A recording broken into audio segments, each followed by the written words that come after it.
Сейчас еще последний параметр. Называется, ребята, Монте-Карло. Монте-Карло, не знаю, почему его назвали Монте-Карло. Я смотрел в интернете. Это такой спуск затыльника, я бы так назвал. Город у нас называется во Франции Монте-Карло. Может, оттуда они пошли. Вот этот, видите, вот загиб.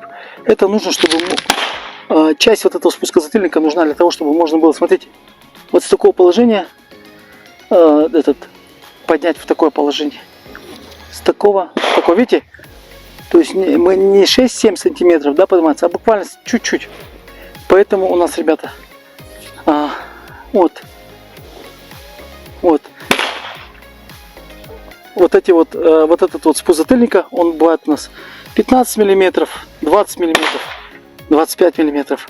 Надо очень учитывать, ребята, чтобы приклады были у нас немножко симметричные, чтобы у нас вот эта часть, задняя лопата и вот это тут, ну представляете, вот такой Монте-Карло будет, дикое такое Монте-Карло, ну кому это понравится.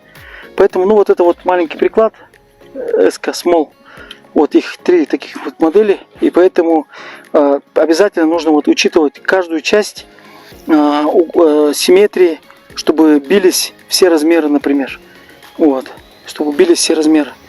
Вот, ребята, что могу вам еще сказать про приклад?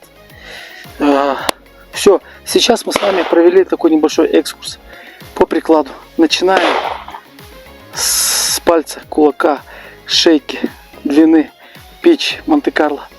Все это мы сегодня прояснили. Я думаю, что вам это было полезно. Пожалуйста, пользуйтесь информацией.